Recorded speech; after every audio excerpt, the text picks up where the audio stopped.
Well, hello, this is Crystal Froze, and this is Closest to the People, my podcast. You know, most people don't think of art as infrastructure, or as even an economic driver, but it is. Robert Redford said, "The glory of art is that it doesn't just survive change, it leads it." And in Moose Jaw, we've actually seen that for years. Murals that shape how we experience our streets, trolley tours that creatively bring our history to life, and businesses like the tunnels of Moose Jaw that continue to draw visitors. These aren't just nice to haves, they're proven economic drivers. The creative economy fuels tourism, it supports local businesses, and it even helps attract industry because the quality of life matters, and that is something that the creative sector delivers in a way nothing else can. From performing arts to museums, galleries, and public art, these are the pieces that can shift the economic health of a city, especially one that is looking to grow. And if we're serious about attracting and keeping younger generations, this is the conversation. This is Closest to the People, and today I'm joined by Carly Jaye. If you want to understand where cities are headed and what we need to do to invest for our future, then listen to Carly, because she's going to tell you. Because this is a creative industry that's shaping what is coming next. Well, welcome back to this is now a video podcast, a vlog, I guess you'd call it. And I'm so excited to be here with Carly Jaye from Moose Jaw. And we're going to chat a little bit today about the importance of public art. So welcome, Carly. Thanks for having me. I think this is so awesome to see you kicking off this podcast. I know you and I have had many conversations over the last few years, and yeah, I think you have a great platform to share people like my voices. So yeah, happy to be here. Great to have you. So tell me a little bit about the mural we're standing in front of. So this mural was commissioned by the Downtown Business Association of Moose Jaw with some support from our city, and it takes up about 200 feet, welcoming people into our downtown core. So yeah, happy to have my name included on that. Yeah, it's a beautiful way to invite people to our city. So you have so many different pieces of work all around our city, from huge murals to the different forms of artwork that you've applied to our downtown benches and garbage cans and all different kinds of things. So talk to me a little bit about the importance that you feel that public art has within a city. Well, I can only speak on my experience and the feedback that I receive from doing these things, being the artist involved, but it takes so much more. There's so many people behind the scenes that are really the artists making it happen, the people that are funding the project, the people that are commissioning me, the people going through the approval process, that all of those things are so important within an entire community. I feel, guilty in a way that I get the positive feedback of it, and I kind of get the spotlight on it when it's not just me making it happen, but our city just eats it up, and it's incredible. I didn't pursue these walls or this artwork career in any avenue of I'd be out in the public painting for my whole community and then some. Yeah. And that just kind of speaks for itself, I think, of what the importance is. And I've said for 15 years now that this community has created Carly Jaye art more than Carly Jaye has. Yeah, absolutely. You've got some crazy pieces out there too, that just really help us create a sense of place and create our own Moose Jaw identity. Absolutely. I think, growing up here for the last 3 decades, I can speak confidently that we are very unique. I've lived in places from Swift Current to Toronto to Raleigh, North Carolina, and yeah, there is some street art initiatives there, but for the size we kind of are a smaller canvas, and that allows us to make it a part of our tourism. It's incredible, the feedback I receive, and I never know how to fully receive it sometimes, because what it means to people is more than I can put into words sometimes. Just hearing people say how it daily, the South Hill mural, for example. South Hill, if you're not familiar with Moose Jaw, it doesn't have as many murals or kind of distractions of bright, colorful that just take you out of your normal day, that most of us, probably have a lot of stress and things on our mind that hearing people say that they drive by that mural where it stands out a little more in a landscape that isn't so artsy, that it just brightens their day every day. Hearing that, like, it's the smallest little thing, but it's the biggest thing in today's world too. I think, you know, we go online, all of our platforms, we're just flooded with negative news that is out of our control. So for artists like myself to be able to use what we can and what we do to make people just feel good for, even if it's a minute, we're doing something right. Yeah, absolutely. Well, and particularly that mural completely changed that four-way stop area. It really did. Like it just elevated that whole neighborhood. Yeah. And like you said, the colors that you chose there are a great distraction also for people who, not distraction, I shouldn't say that, because we certainly didn't want people to be distracted from the It's a good distraction. Yeah. Pay attention to the traffic signs. It's a pause, but it just lifts your mood immediately when you come across, and that's one of the largest murals. So you've been doing this for about 15 years or so, Carly. Yeah. So tell me a little bit about what it is like to be an artist and what that is like as a business for yourself. The business part of it is definitely the hardest part. You know, I think people look at these walls and think, like, how do you do that? They're intimidated by the process and the art itself, when it's the business that's the hardest part. For me anyways, I am not a natural businesswoman, but again, I have to say it's kind of created itself into a business, and I have to thank communities like Moose Jaw and Swift Current that are smaller knit communities. And you wouldn't necessarily hear that's where I've had success as an artist, to call myself a business. You go to places like Toronto, even Saskatoon, Regina, in our local communities, and you know, the saying, big fish in a small pond, or vice versa. And yeah, that's kind of what it means to me to run a business in a small town like this, and be able to call myself a business as an artist isn't such a known thing or such an accepted thing, that I'm very proud to do that. I'm still a little uncomfortable calling myself a business woman sometimes, but I don't know. I've every time I find myself with a microphone or an audience to talk about my experience, all I can say is, like, speaking from the heart and just being myself. I think that has played into my business more than the art too, my personality. I think artists, you have to be willing to share your soul with your audience, and I took me some years, and I'm still constantly learning those boundaries of how much to share and how much to keep personal in my life. There's a fine line, I think, that with art and business, but yeah, I think that's also been a huge factor on why I've been successful, is I've shared myself too. Absolutely. And so the whole starving artist thing, you know, we see, you know, if you know some of the great artists and that in previous, like Picasso and Van Gogh, starving artists, but we just can't have that anymore, can we? Like, in order to generate your generation, which is a different up and coming generation, it's not necessarily the group demographic that are looking to put in 30 years into one business or one company. Right. And we're really seeing a surge across Canada of this whole creative economy starting to well up from your generation, who are actually making full-time jobs out of not just mural art and painting art, but all kinds of creative things, everything from podcasts to you can see it all across Instagram, everywhere. So what is that like for you, trying to make a living in the city the size of Moose Jaw, doing your art? I am fortunate that I get to have opportunities to share my experience too, especially with students. You know, I'm meeting a classroom this afternoon, and my side quest on top of finishing the mural is also trying to inspire that younger generation that, hey, I had no plans to be out here doing this. If you really want to, you could be too.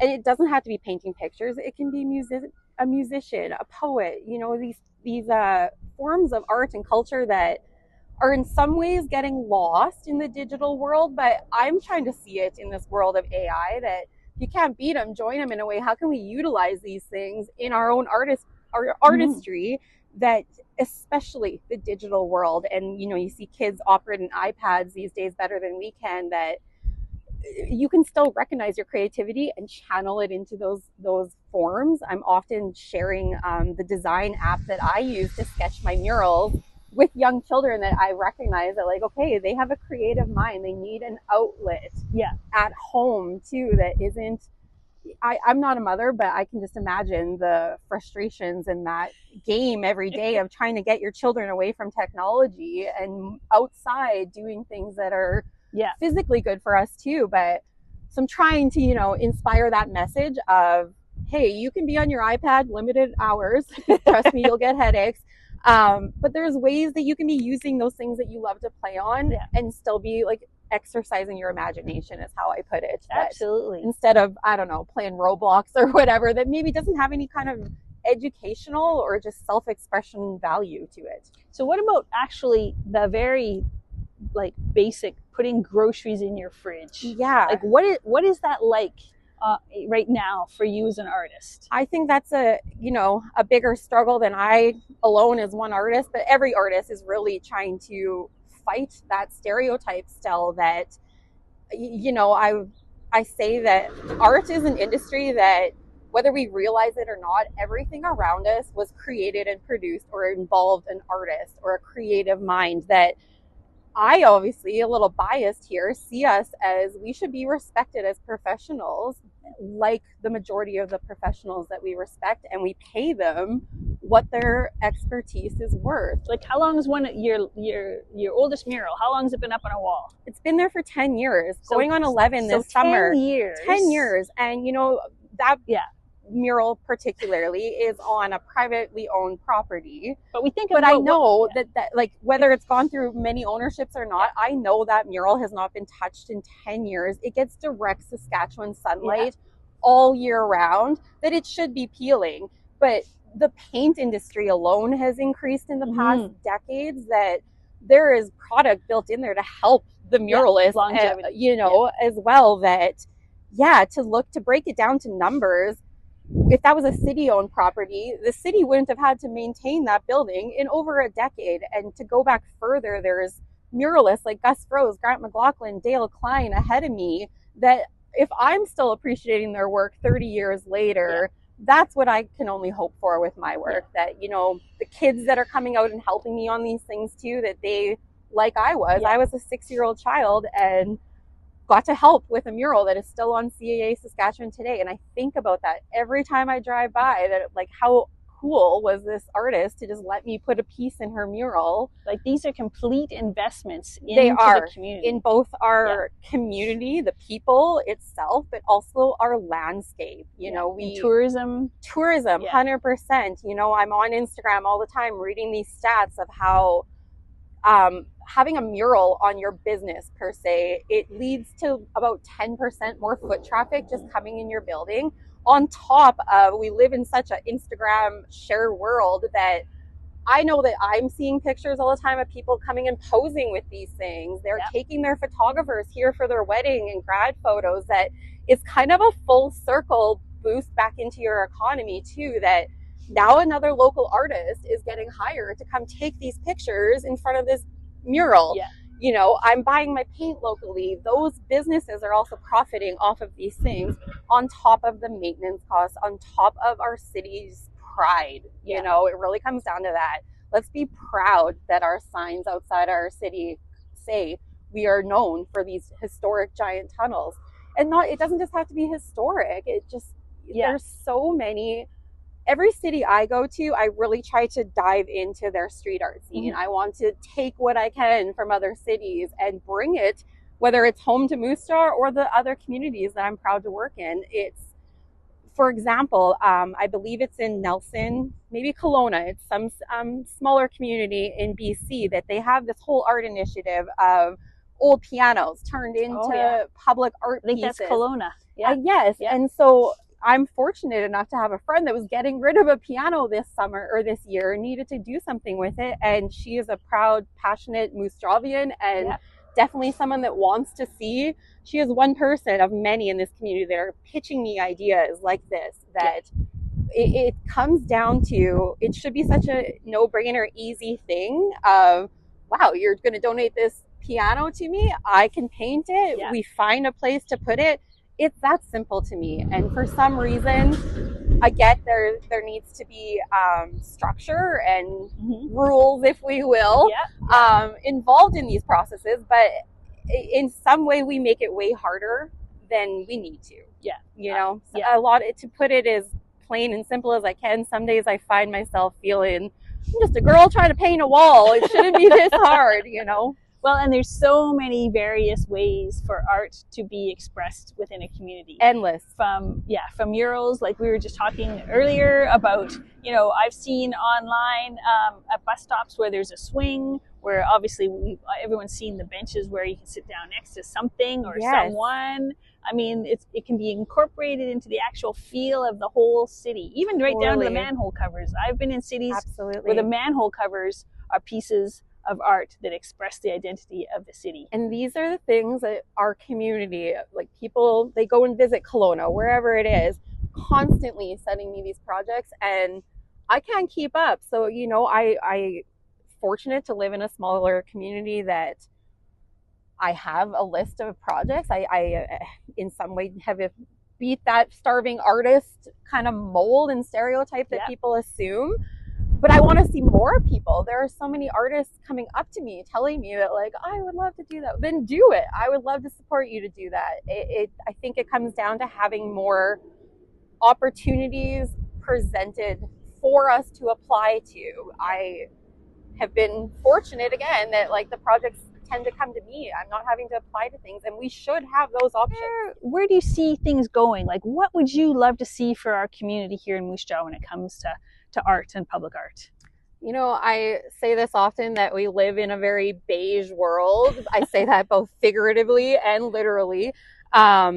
That I would like to see more businesses. The bulk of my murals were commissioned by a local business, with both the intent of branding their property to recognize what they are as a business, but also to give back to their community. You know, I look at the Britain Calababa, for example, at Bow Cycle. We have painted all 3 of their Main Street facing walls at this point, and I'm sure they hear it as much as I do, just how much our community loves those murals. I'm constantly told, oh, your Bow's mural is my favorite. Yeah, and you spot it right away. You know, and that's their vision. I was just the hands to put it all together. That it's incredible to see local businesses like that take their property, and instead of slapping some siding on it, no offense to the siding industry, but to do something where, you know, there is people coming and taking their photos. They're advertising you and your business for free on Instagram, that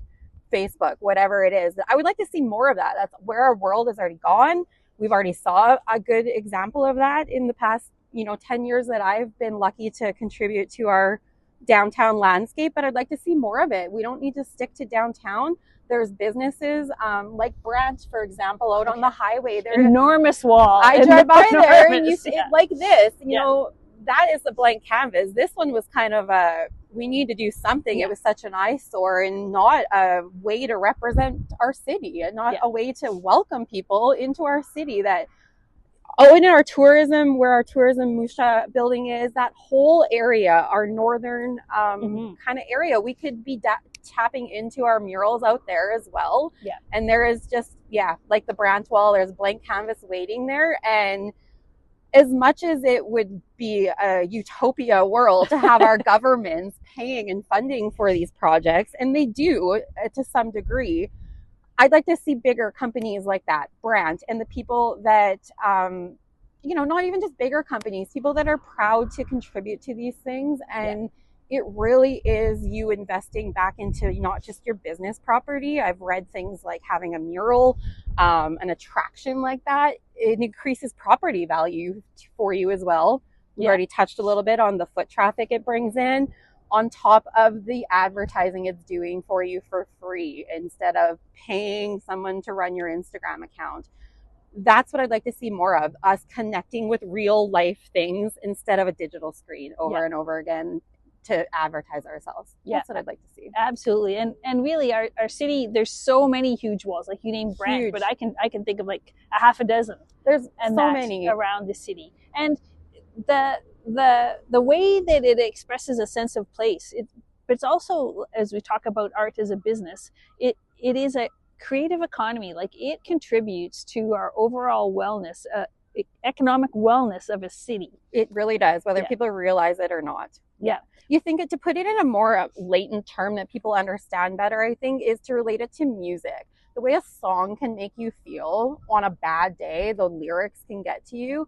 These things do that for a community without you recognizing it. Yeah. I think this wall is a perfect example of that. People are like, what wall? Like, I have no idea what you're talking about. The welcome wall. Yeah, but before, they had no idea where I was painting. And I'm like, no, you wouldn't notice it unless you're someone like me that's very, like, attentive to detail. I'm noticing all these walls all the time. That, like, that'd be a great mural wall. That'd be a great mural wall all the time. And unfortunately, there's, you know, restrictions to, I can't just show up to a business and be like, let's paint this wall. There is sometimes restrictions on what some governments will allow in their core downtowns. And that's another thing I would like to see, just back to the freedom of expression as an artist too.